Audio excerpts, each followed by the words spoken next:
ओम अज्ञानतिमिरान्धस्य ज्ञानाञ्जनशलाकया चक्षुरुन्मिलितं येन तस्मै श्रीगुरवे नमः। ओम विष्णुपदाय कृष्णपृष्ठाय भूतले स्मते जयपताकास्वामिनिति नामिने। नमो आचार्यपदाय निताय कृपलाय गौरवतादाय नगरग्रमचारिणे नमः। ओम विष्णुपदाय कृष्णपृष्ठाय भूतले स्मते भक्तिवेदान्त स्वामिनिति नामिने। नमस्ते सरस्वती देवे गौरवाणी प्रचारिणे निर्विशेष शून्यवादी पाश्चात्य गुरुवे गौरचंद्राय राधिकाय तदालय कृष्णाय कृष्ण भक्ताय तद्भक्ताय नमः। हरे कृष्ण। কত নম্বর শ্লোক থেকে হবে আজকে?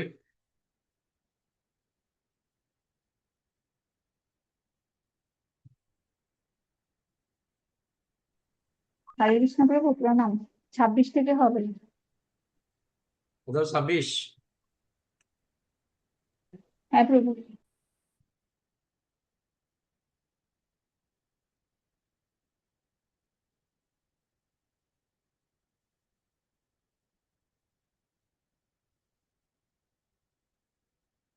ওম বাসুদেবায়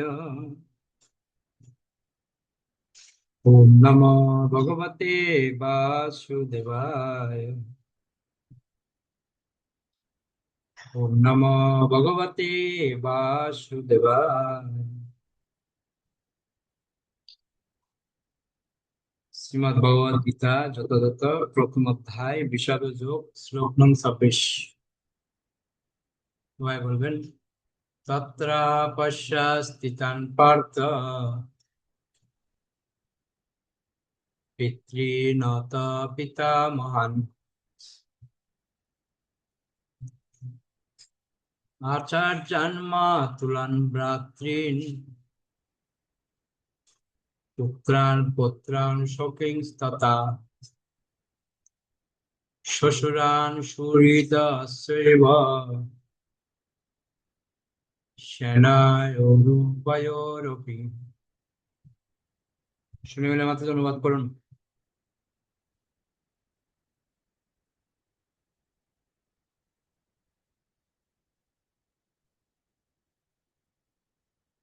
নির্মলা মাতাজি অনুবাদ করুন। নির্মলা মাতাজি, আপনার সাউন্ড বন্ধ করা আছে। হরে কৃষ্ণ প্রভু, প্রণাম। তখন অর্জুন উভয় পক্ষের সেনাদলের মধ্যে পিতৃব্য, পিতামহ, আচার্য, মাতুল, ভ্রাতা, পুত্র, পৌত্র, শ্বশুর, মিত্র ও শুভাকাঙ্ক্ষীদের উপস্থিত দেখতে পেলেন। হরে কৃষ্ণ। ওকে, তো এখানে আগের শ্লোকে আমাদের দেখতে পাচ্ছি ভগবান ঋষিকেশ তিনি রথটা এমন জায়গায় নিয়ে গেলেন যেখানে ভীষ্ম, দ্রোণ, সমস্ত তার পরিজন সবার মাঝখানে ভগবানকে বললেন, হে পার্থ, এখানে সমবেত সমস্ত কৌরবদের দেখ।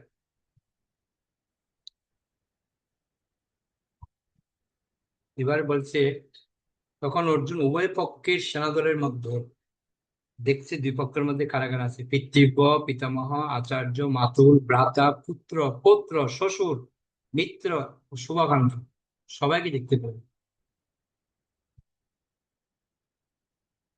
তার মানে যুদ্ধক্ষেত্রের মধ্যে অর্জুন সমস্ত আত্মীয় স্বজনকে দেখতে পেলেন।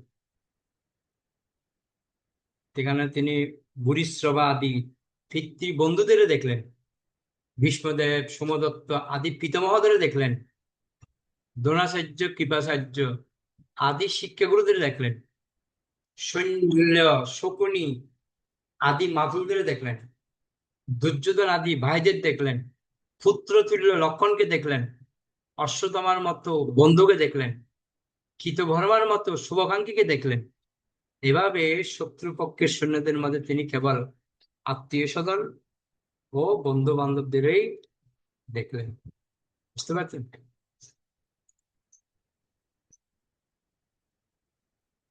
এটাই হচ্ছে ব্যাপার।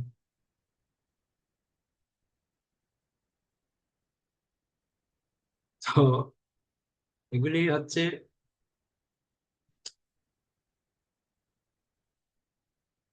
যুদ্ধক্ষেত্রের মধ্যে গিয়ে অর্জুনের যে মনের ভাবনা সেটা অনেক তুলে ধরেছেন। ভক্তি সিদ্ধান্ত সরণি ঠাকুর এই শ্লোকের উপর একটা সুন্দর কথা বলেছেন, যে গরমকাল ছিল, তো কিছু শিষ্যদের সঙ্গে নিয়ে একটা অগ্নি জ্বলছিল এক পাশে, যে অগ্নির পাশে বসেছিলেন। তো ওখানে যখন বসলেন, তখন একজন শিষ্য ভক্তি সিদ্ধান্ত সেটা আমি জিজ্ঞেস করছে, হে গুরুদেব, আমি প্রায় দেখি যে দুইজন ব্যক্তি একই দৃঢ়তা নিয়ে কৃষ্ণ ভাবনামৃতের স্তরে পৌঁছানোর চেষ্টা করছে। ভালো করে বুঝবেন প্রশ্নটা, এটা আমাদেরও প্রশ্ন। কি প্রশ্ন? দুইজন ব্যক্তি একই দৃঢ়তা নিয়ে, একই চিন্তা, একই প্ল্যান নিয়ে কৃষ্ণ ভাবনা স্তরে পৌঁছানোর চেষ্টা করছে, কিন্তু তবুও তাদের একজন সফল হচ্ছে ও অন্যজন ব্যর্থ হচ্ছে। এর কারণ কি? বুঝতে পারলেন প্রশ্নটা? আবারও বলছি, বলছে, হে গুরুদেব, আমি প্রায় দেখি যে দুইজন ব্যক্তি একই দৃঢ়তা নিয়ে কৃষ্ণ ভাবনামৃতের স্তরে পৌঁছানোর চেষ্টা করছে, কিন্তু তবুও তাদের একজন সফল হচ্ছে ও অন্যজন ব্যর্থ হচ্ছে। এর কারণ কি? তো প্রশ্ন শুনে ছিল ভক্তি সিদ্ধান্ত ঠাকুর বলছেন, আচ্ছা, যে প্রশ্নটা ভক্তি সিদ্ধান্ত সরণি ঠাকুর গোস্বামীর শিষ্য করলেন, সেই প্রশ্নটা কি কখনো আমাদের মধ্যে জেগেছে কি? আপনাদের কারো মনে কি প্রশ্নটা জেগেছিল? এই প্রশ্নটা কি প্রশ্ন? মিথ্যে মিথ্যে মাতাজি বলুন, কি প্রশ্ন?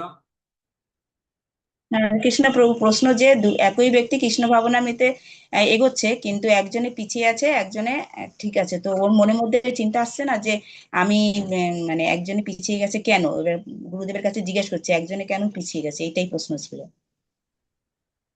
দুইজনের তো কৃষ্ণ ভাবনামৃতের স্তরে পৌঁছানোর চেষ্টা করছে, একজন এগিয়ে যাচ্ছে আর একজন ব্যর্থ হচ্ছে, কারণটা কি?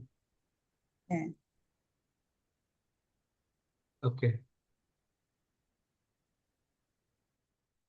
তো ছিল ভক্তি সিদ্ধান্ত ঠাকুরের কথা। সুনির্মলা মাতাজি বলুন। হরে কৃষ্ণ। প্রণাম প্রভু। প্রভু, একজন সফলতার সহিত এগিয়ে যাচ্ছে কারণ গুরুদেব যে সমস্ত নির্দেশ দিয়েছেন তিনি সেগুলো অত্যন্ত মানে শ্রদ্ধার সহিত পালন করছেন, যা যা দিয়েছেন। আর আরেকজন তিনি সেটাকে মানে যাচ্ছেন, কিন্তু গুরুদেবের সেই আজ্ঞা ঠিকভাবে পালন করছেন না, যেই কারণে আরেকজন পিছিয়ে পড়ছে। আমার সেটা মনে হলো। হরে কৃষ্ণ। ওকে, দেখি ভক্তি সিদ্ধান্ত ঠাকুর কি বলছে। ছিল ভক্তি সিদ্ধান্ত ঠাকুর বললেন, একবার একটা যুবকের বিবাহের আয়োজন করেছিল।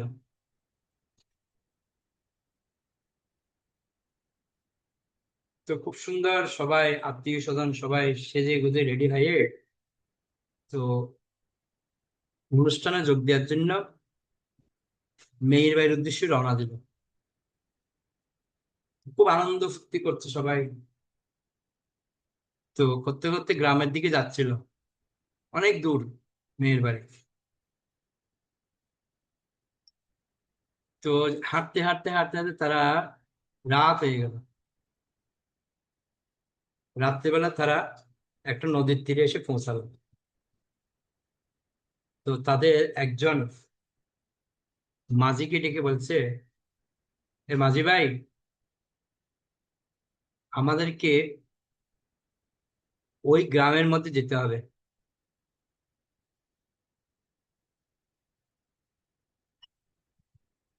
কিন্তু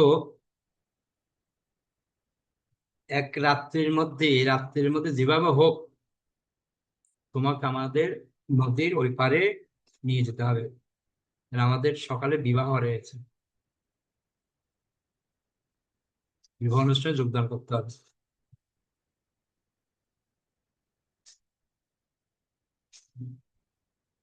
তো দর কষাকষি হলো মাঝির সাথে, ফাইনাল হলো। এবার মাঝি বলছে ঠিক আছে, আপনারা সবাই লঞ্চে বসুন, নৌকায় বসুন, আমরা আপনাদেরকে আপনাদের গন্তব্যে পৌঁছে দেবো। তো বিবাহের যাত্রী সবাই নৌকায় উঠলো। তো মাঝি নৌকা চালাচ্ছিল, আর যাত্রী সবাই ঝিমাচ্ছিল, সব আস্তে আস্তে ঘুমাচ্ছে যাত্রীগুলো। অনেক হাঁটাহাঁটি করেছে, এবার একটু বসার জায়গা পেয়েছে, সব শুয়ে পড়েছে।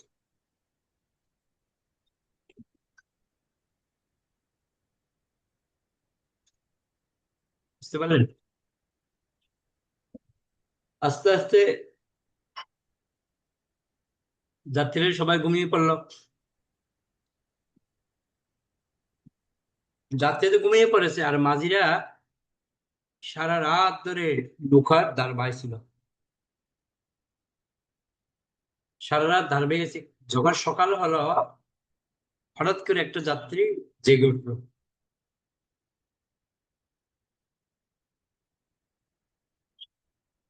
তো হঠাৎ করে দেখছে একজন যাত্রী, আরে কালকে আমরা যেখান থেকে উঠছিলাম সেখানেই তো আমরা রয়ে গেলাম, আমাদের তো এক গজও যায়নি। তখন যে বর ছিল বিবাহের, তিনি বলছে, হ্যাঁ তুমি আমাদের সাথে কি ঠাট্টা করছো নাকি, তুমি কি বোঝাতে চাইছো? তখন যাত্রীকে বলছে, আমার তো এখন রাগ ধরছে যে আমরা এখানে রয়ে গেলাম, গেলাম না। তখন দৌড়ে মাঝির কাছে গেছে, মাঝিকে জিজ্ঞেস করলো কি ব্যাপার, নৌকা এখানে দাঁড়িয়ে রইলো কেন? তো মাঝি বলছে, আপনারা তো নিজের চোখে দেখেছেন, সারা রাত আমি ঘুমাইনি, আমি সারা রাত ধরে নৌকা চালিয়েছি।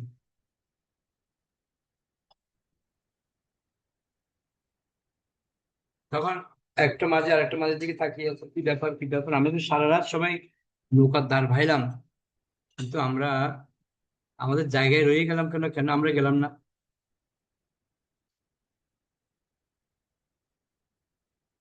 তখন আরেকটা মাঝি হঠাৎ দেখছে আমাদের যে নৌকার নোঙরটা ছিল, নোঙরটা আমরা তুলতে ভুলে গেছি, সেটা এখনো ফুলের মধ্যে আটকে আছে, যার কারণে নৌকাটা সামনের দিকে এগোয়।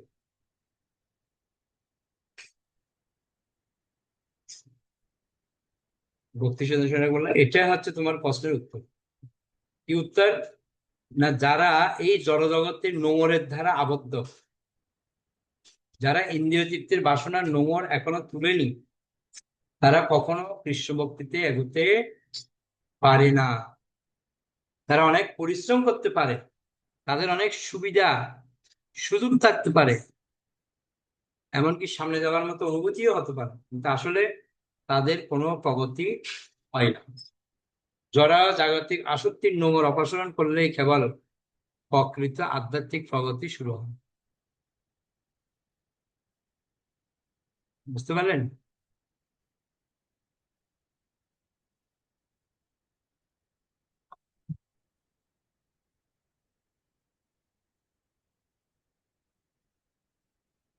ভক্তি সিদ্ধান্ত ঠাকুর বলছেন, সারা রাত পরিশ্রম করে কি লাভ? তা আমাদেরও ভক্তি জীবনে আমরা কঠোর তপস্যা করছি, অনেক কিছু করছি, কিন্তু নোঙর যদি না তুলি, মায়ার প্রতি যে আমাদের আসক্তি, সেটা যতক্ষণ না দূর হচ্ছে, যতক্ষণ পর্যন্ত আমরা এটা মানছি, ততক্ষণ পর্যন্ত আমরা আমাদের জায়গায় থেকে যাবো, এগোবে না ভক্তি জীবনে। ওই জন্য বলা হচ্ছে ভক্তি জীবন মানে হচ্ছে ভগবত সেবা। ভক্তি শব্দের অর্থ হচ্ছে সেবা করা। তা আমরা তো সেবা করছি না। সেবা যদি আমরা না করি তাহলে আমাদের ভগবত ভক্তি এগোবে কি করে, তাই নয় কি? ওই জন্য এখানে স্পষ্ট বলছেন,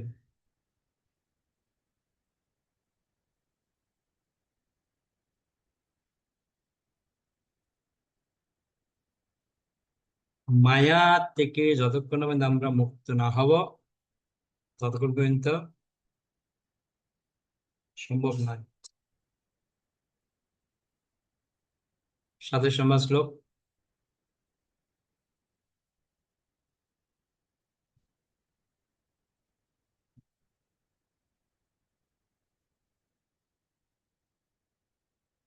মৃত্যুবিদের মাঝে অনুবাদ করবেন। তান সমীক্ষ সকন্তেয়া সর্বান বন্ধুনাবস্থিতান কৃপয়া পর্যাবিষ্ট বিষিদন্নিদম ব্রবীত। অনুবাদ হরে করুন। কৃষ্ণ প্রণাম। যখন কুন্তিপুত্র অর্জুন সকল রকমের বন্ধু ও আত্মীয় স্বজনদের যুদ্ধক্ষেত্রে অবস্থিত দেখলেন, তখন তিনি অত্যন্ত কৃপাবিষ্ট ও বিষণ্ণ হয়ে বললেন,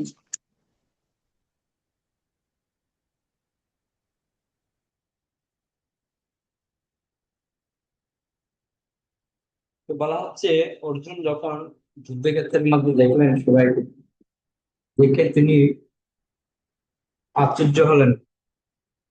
তখন অর্জুন মুখ খুলছে। কি মুখ খুললেন? অর্জুন উবাচ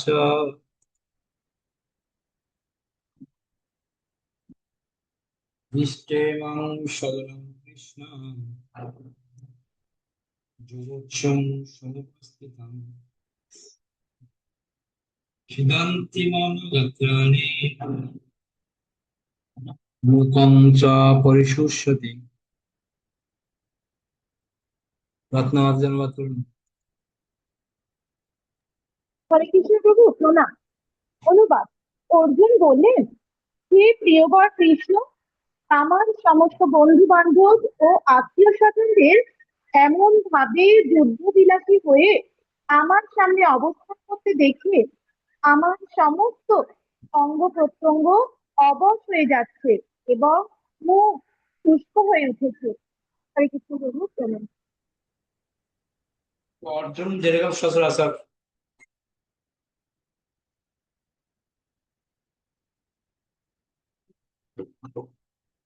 বুঝতে পারলেন, এই যে কথাটা কি বুঝলেন?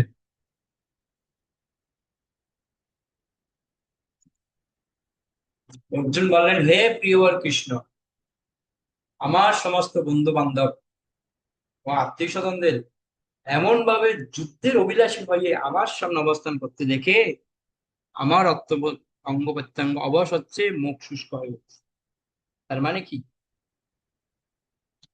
প্রভুপাদ বলছেন এগুলো হচ্ছে দৈবী ভাবাপন্ন গুণ, এই লক্ষণগুলি। যিনি প্রকৃত ভগবত ভক্ত তার মধ্যে এই সমস্ত গুণগুলি প্রকাশ পায়,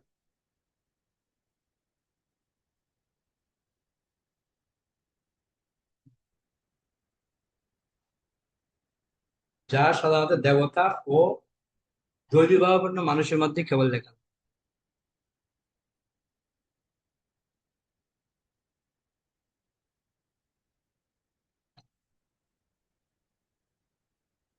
এই জন্য এখানে একটা শ্লোক বলেছে অর্জুনের হৃদয়ের কোমলতা থেকে, যস্যাস্তি ভক্তির ভগবৎ সর্বৈ গুণস্তত্র সমাসতে সুরা হরাবভক্তস্য পুত মহৎ গুণা মনোরথে নাশতি দাবত বোধি। কবির মালিক খুব অনুবাদ করুন তো।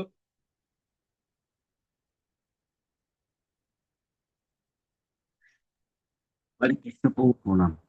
ভগবানের প্রতি যার অবিচলিত ভক্তি আছে তিনি দেবতাদের সব কয়টি মহৎ গুণের দ্বারা ভূষিত, কিন্তু যে ভগবত ভক্ত নয় তার যা কিছু গুণ সবই জাগতিক, এবং যেগুলি এবং সেগুলির কোনো মূল্য নেই, কারণ সে মনোধর্মের দ্বারা পরিচালিত হয় এবং সে অবধারিত ভাবেই চোখ ধাঁধানো জাগতিক শক্তির দ্বারা আকর্ষিত হয়ে পড়ে। ভাগবতের 5 স্কন্ধ 18 অধ্যায় 12 নম্বর শ্লোক থেকে নেওয়া।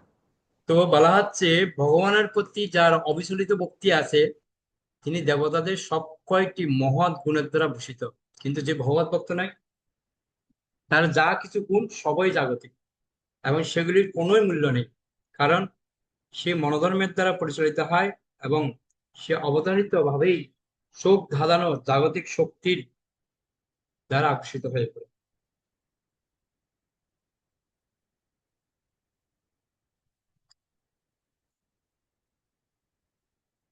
তার মানে সোজা বাংলা কথা,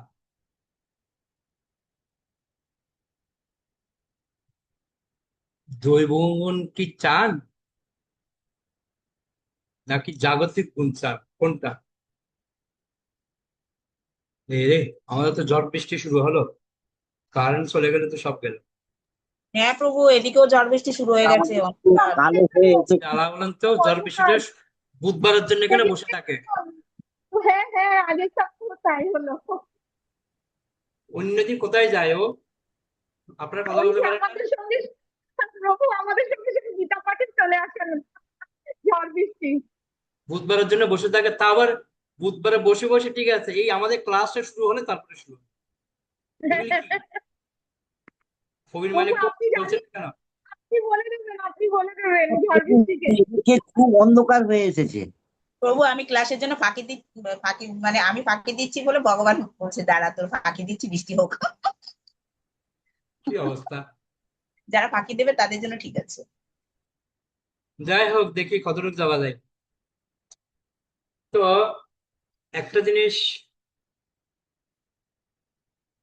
আমরা 21 থেকে 27 নম্বর শ্লোক পর্যন্ত আমরা একটু আলোচনা করি।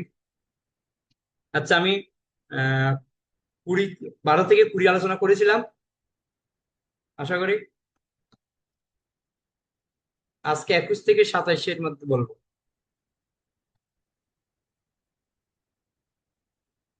বলা হচ্ছে যুদ্ধ শুরু হবার আগ মুহূর্তে অর্জুন ভগবান শ্রীকৃষ্ণ অনুরোধ করেন উভয় পক্ষের সৈন্যদের মাঝে রথ স্থাপন করতে, যাতে তিনি দেখতে পারেন কারা কারা এই যুদ্ধ করতে এসেছে। ভগবান ঋষিকেশ অর্জুনের অভিপ্রায় বুঝে রথ স্থাপন করে ভীষ্ম দ্রোণের সামনে, অর্থাৎ ভগবান অর্জুনের মনের কথা বুঝতে পেরে রথটা কোথায় দাঁড় করালো? ওদের মাঝখানে। অর্জুন আত্মীয় স্বজন, গুরু, পুত্র ও বন্ধুদের দেখে করুণাবশত শোকাভিভূত হয়ে পড়ে। আচ্ছা, এখানে বোধগম্যতা কি আছে? বোধগম্যতা হচ্ছে অর্জুন এখানে শুধু একজন যোদ্ধা নন, তিনি একজন চিন্তাশীল মানবিক ব্যক্তিত্বের অধিকারী। তার মানে কি, তিনি যুদ্ধের পূর্বে ভাবতে চান কার সঙ্গে এবং কেন যুদ্ধ হবে এবং কেন। এই যে প্রশ্নবোধক চিহ্ন, এই প্রশ্ন কর্তব্য ধর্ম সম্পর্কে দ্বন্দ্ব নিয়ে গীতার মূল আলোচনার পথ খুলে দেয়। বুঝতে পারছেন বোধগম্যতা? আরেকটা হচ্ছে শ্রীকৃষ্ণ অর্জুনকে গুরাকেশ বলে সম্বোধন করেছে, যার অর্থ হচ্ছে যিনি নিদ্রাকে জয় করেছেন। গুরাক মানে হচ্ছে নিদ্রা। তো এখানে শুধু শারীরিক ঘুমের কথা বলাচ্ছে না, সাথে সাথে বোঝাচ্ছে আধ্যাত্মিক জীবনে যাদের অজ্ঞতা রয়েছে, জড়তা রয়েছে, অলসতা রয়েছে, সেটাকেও বোঝাচ্ছে। এ হচ্ছে বোধগম্যতা 21 থেকে 27-এর মধ্যে। তারপর হচ্ছে 21 থেকে 27-এর মধ্যে বৈষ্ণবীয় গুণাবলী কি আছে। বৈষ্ণবীয় গুণ হচ্ছে অর্জুনের করুণা, এটা হচ্ছে বৈষ্ণবীয় গুণাবলী।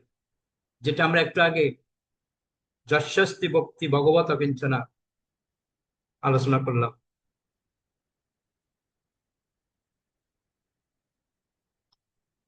অর্জুনের করুণা কি? এটা কোনো দুর্বলতা নয়, এটা হচ্ছে বৈষ্ণবীয় গুণ। কি গুণ? বৈষ্ণব কখনো প্রতিহিংসার দ্বারা চালিত হন না। ধর্মের পথে কখন আবেগ পরিত্যাজ্য তা এই অংশে স্পষ্ট হয়ে উঠেছে। অর্জুন বলছে আমি কাউকে মারবো না, তার মানে এটা একটা করুণা, এটা হচ্ছে বৈষ্ণবীয় গুণ। কিন্তু প্রভুপাদের মনোভাব উদ্দেশ্য কি এখানে? শিল প্রভুপাদের মনোভাব উদ্দেশ্য এখানে বোঝাচ্ছে, শিল প্রভুপাদ অর্জুনের করুণা ও দুর্বলতার মধ্যে পার্থক্য টেনেছে। কি? আর তিনি দেখিয়েছিলেন যে শুদ্ধ ভক্তের হৃদয় কোমল হলেও কর্তব্যবোধ ধীর হওয়া চায়। বুঝতে পারলেন? করুণা আরেকটা হচ্ছে কর্তব্য, দুটোই কিন্তু ভারসাম্য রাখতে হবে। প্রভুপাদ বলতে শুধু করুণা দেখালে হবে না, সেখানে আবার একটু ভারসাম্য রক্ষা করতে হবে। মানে বাচ্চা শুধু হ্যাঁ মা বাবা আমাকে তুমি ভালোবাসো, ভালো শুধু ভালোবাসলে হবে না, মাঝে মধ্যে শাসনও করতে হবে। বোঝা গেল? এটাই প্রভুপাদ চাইছে। আমরা শুধু কি করি, আহ, ভালোবাসি, শাসন করি না।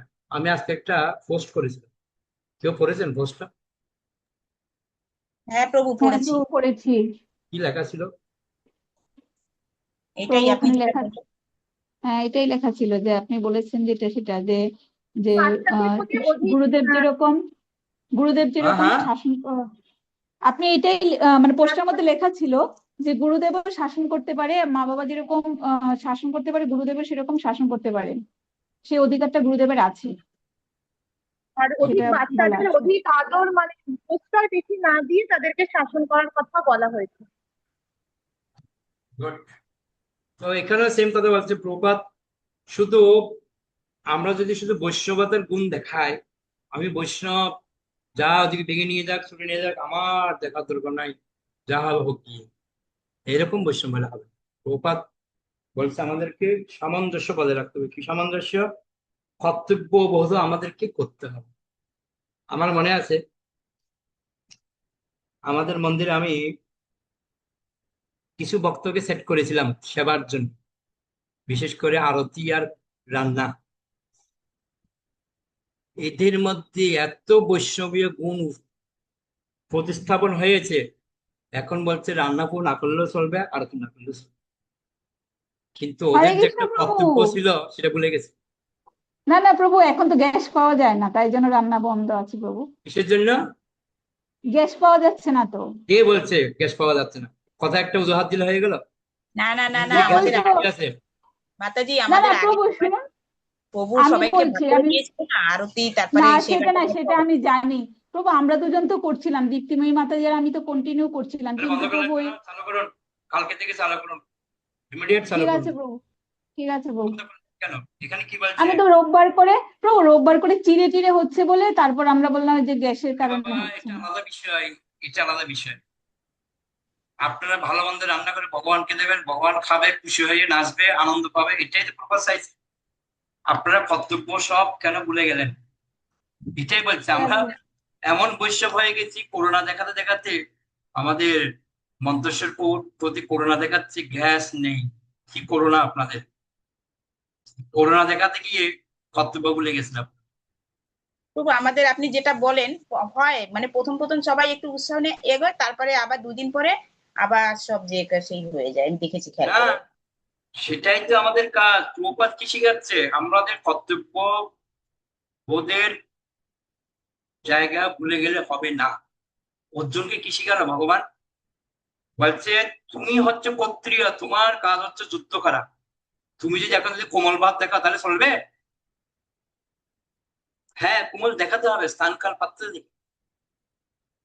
তো সেজন্য আমাদের কর্তব্য বোধ যেন আমরা ভারসাম্য বজায় রাখি। এটাই হচ্ছে 21 থেকে 27 নম্বর শ্লোকের কি মনোভাব এবং উদ্দেশ্য।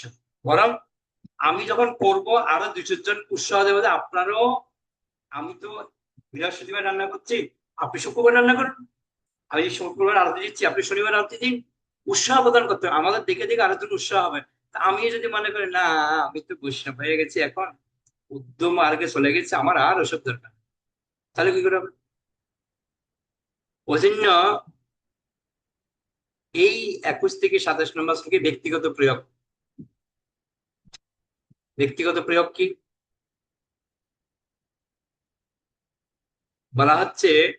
জীবনের বহু মুহূর্তে আমরা সংসার, সম্পর্ক ও কর্তব্যের টানাপোড়েনের মধ্যে অর্জুনের মতো দ্বিধাগ্রস্ত হই।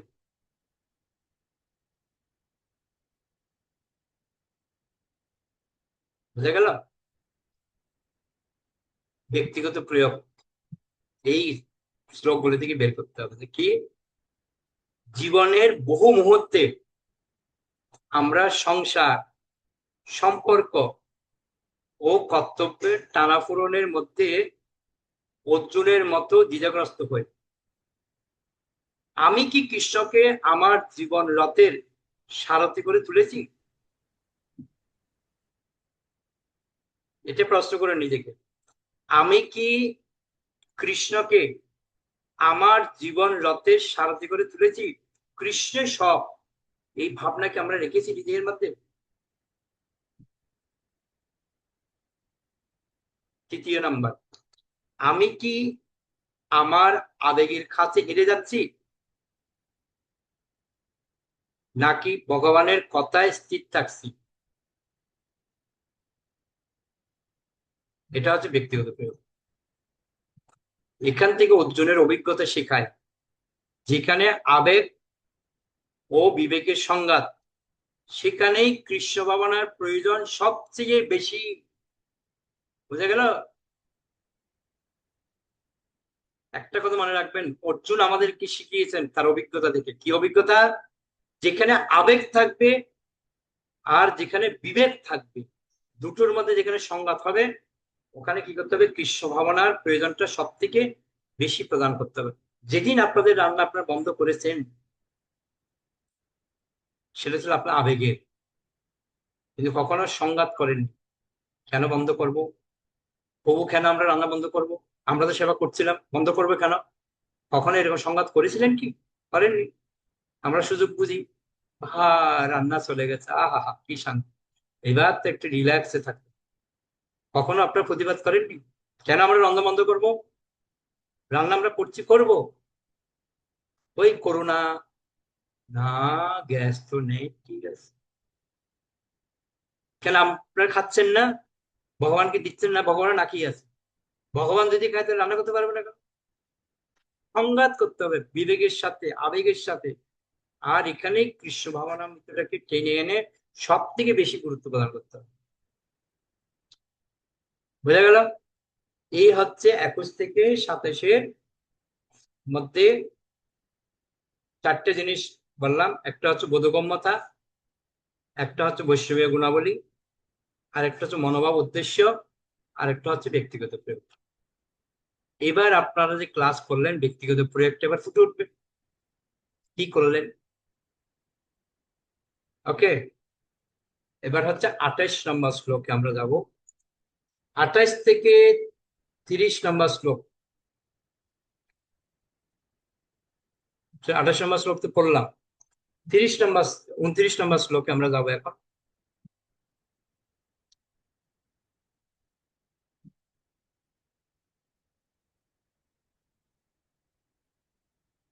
বেপতুচ্চ শরীরে মে রোম হর্ষৎস জায়তে গান্ডিবং সংসতে হস্তাৎ তৎসৈব পরিদহতে। অনিমা মাতিজি অনুবাদ করুন। হরে কৃষ্ণ, প্রভু প্রণাম। আমার সর্বশরীর কম্পিত ও রোমাঞ্চিত হচ্ছে। আমার হাত থেকে গান্ডিব খসে পড়ছে এবং ত্বক জ্বলে যাচ্ছে। হরে কৃষ্ণ, প্রভু প্রণাম। প্রভুপাদ কি বলছে দেখুন এখানে। প্রভুপাদ বলছে শরীর কম্পন হওয়ার পিছনে দুটো কারণ হতে পারে। একটা হচ্ছে কি চিন্ময় আনন্দের অনুভূতি, নতুবা জড়জাগতিক ভয়। তো অর্জুনের এই রোমাঞ্চ কম্পন অপ্রাকৃত আনন্দের অনুভূতির ফলে নয়, পক্ষান্তরে জড়জাগতিক ভয়ের ফলে।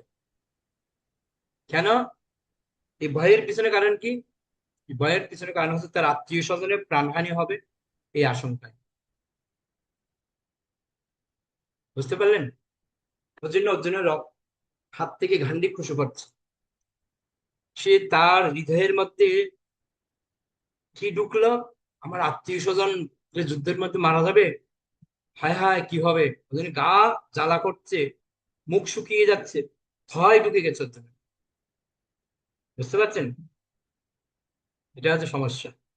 30 নম্বর শ্লোক। 30 নম্বর শ্লোকের অনুবাদ করবে রত্নমাতা। না চা শক্লম্যবস্থাতুম ভ্রমতীব চ মে মন নিমিত্তানি চ পশ্যামি বিপরীতানি কেশব। হরে কৃষ্ণ প্রভু প্রণাম। অনুবাদ: হে কেশব, আমি এখন আর স্থির থাকতে পারছি না। আমি আত্মবিস্মৃত হচ্ছি এবং আমার চিত্ত উদ্ভ্রান্ত হচ্ছে। আমি কেবল অমঙ্গল সূচক লক্ষণ সমূহ দর্শন করছি। হরে কৃষ্ণ প্রভু প্রণাম। ওকে, তো অর্জুন বলছে আমি স্থির থাকতে পারছি না। এই কেশব, তুমি তো অনেক বড় বড় কেশী নামক দৈত্যকে বধ করেছিল, তোমার নাম কেশব। তা আমার মধ্যে যেগুলি কাজ করছে, আমি স্থির থাকতে পারছি না, অমঙ্গল সূচক লক্ষণ দেখছি। তুমি কেন আমার এই সমস্যাগুলি সমাধান করছো না? মানে অর্জুন অস্থির হয়ে পড়েছে। তো যাই হোক, আপনার তাৎপর্যটা পড়বেন, খুব সুন্দর। আমি যাচ্ছি না, এতটুকু সময় অনেক কম। তা 28 থেকে 30-এর মধ্যে কি পেলাম আমরা? না, অর্জুনের মানসিক দুর্বলতা। 28, 29, 30 তিনটা শ্লোকের মধ্যে এখানে আমরা পেলাম কি অর্জুনের মানসিক দুর্বলতা ও ভীতি প্রকাশ। কি বললাম? মানসিক দুর্বলতা আর হচ্ছে ভীতি প্রকাশ। তো প্রভু, এখানে মানসিক দুর্বলতা ও কি বলেন? ভীতি প্রকাশ, ভীতি, ভয় আর কি, প্রীতি প্রকাশ। আচ্ছা। ভীতি প্রকাশ। তো এখানে বৈষ্ণবী একটা গুণাবলী আমরা দেখতে পাই, সেটা হচ্ছে তার কোমল হৃদয়।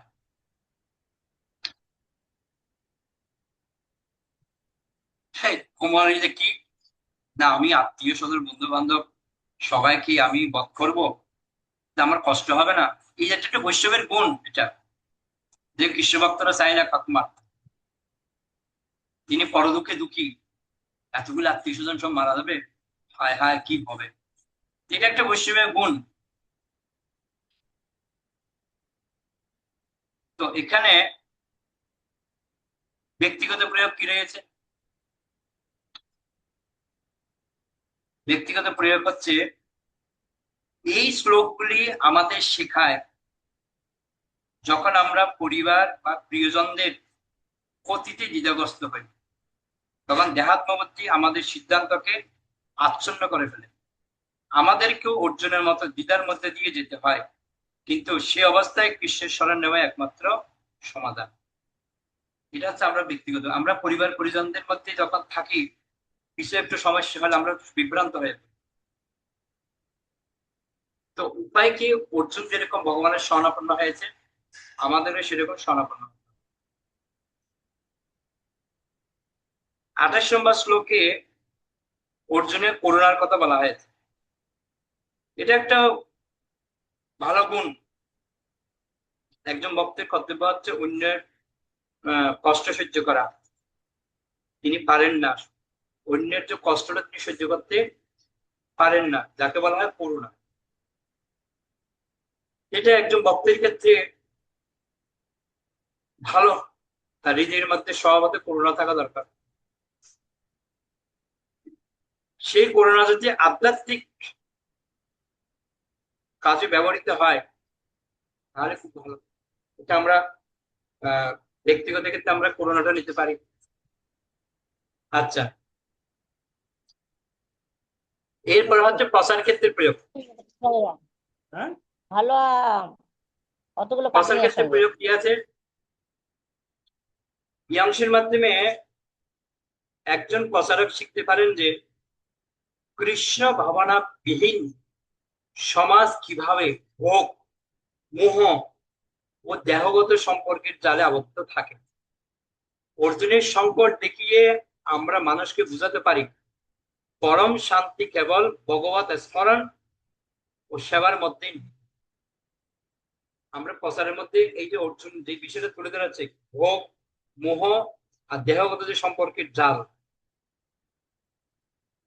আমাদের সামনে তুলে ধরেছেন অর্জুন, এটা আমরা জগৎকে শিক্ষা দিতে পারি। দেখুন, অর্জুন প্র্যাকটিক্যাল দেখিয়েছেন কিভাবে মোহিত হয় জগতের মধ্যে। এর উপায় কি? একটাই উপায়, কি না, ভগবত স্মরণ আর হচ্ছে ভগবানের সেবা। এই দুটোর মধ্যেই কি কি দূর হবে?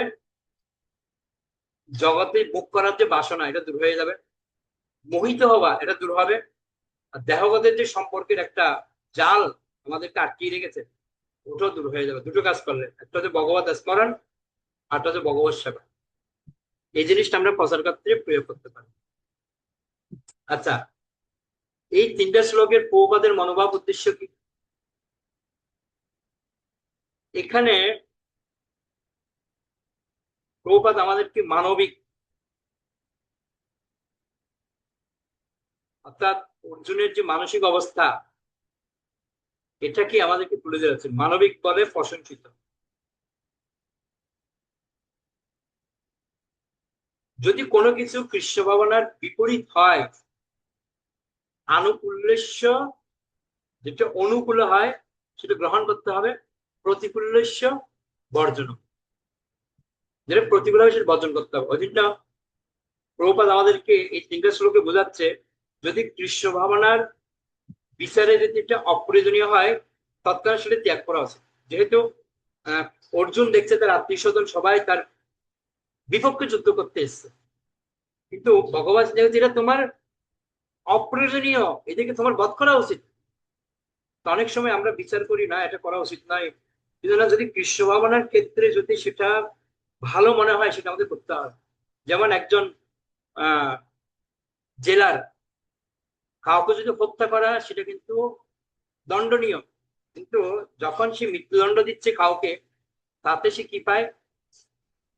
মাইনে পাচ্ছে আরো বেশি, উল্টো সরকার থেকে টাকা দিচ্ছে মৃত্যুদণ্ড দেওয়ার জন্য।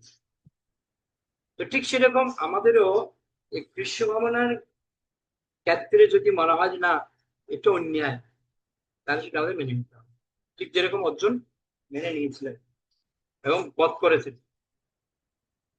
ওই জন্য ভগবান এই যে শিষ্যত্ব, করুণা, দায়িত্ববোধ, এই জিনিসগুলি অর্জুনকে শিখিয়েছেন ভগবান। আর এই শিখানোর মাধ্যম দিয়ে তিনি আমাদেরকে তিনটে জিনিস তুলে ধরেছেন। একটা হচ্ছে আনুগত্যে থাকতে হবে কারো না কারো, যাকে বলা হয় শিষ্যত্ব বরণ, আনুগত্যে থাকতে হবে। আর হৃদয়ের মধ্যে করুণাভাব থাকতে হবে। আর দায়িত্ববোধ, দায়িত্ব নিতে হবে, দায়িত্ব, আমি মন্দিরের মধ্যে এই সেবাটা আমি করব, এটাকে বলা দায়িত্ব।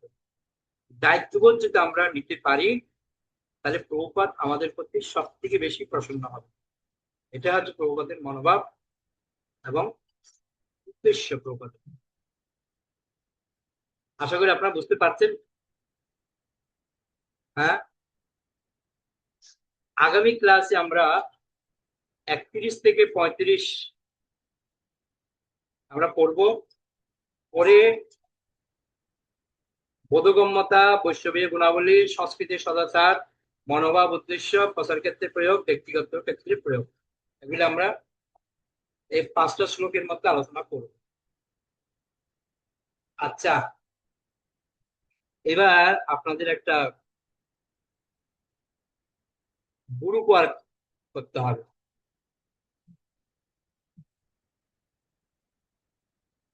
দুটো গ্রুপ থাকবে।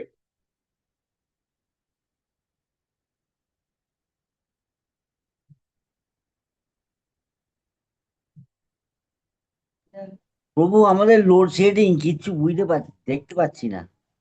লোডশেডিং? হ্যাঁ প্রভু, কিছু শোনা যাচ্ছে না, এত ঝড় উঠে মানে শুনতে পাচ্ছি না কিছু। ওকে ওকে, তাহলে আমরা এখানে শেষ করি তাহলে।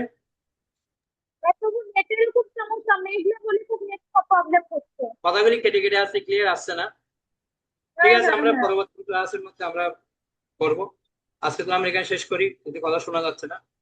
বৈশ্য প্রণাম। বাঞ্ছা কল্পতরুভ্যশ্চ কৃপা সিন্ধুভ্যেব পতিতানাং পাবনেভ্যো বৈষ্ণবেভ্যো নমঃ। বন্ধুরা, বৈশ্যবৃন্দ, জয় নিতাই গৌর।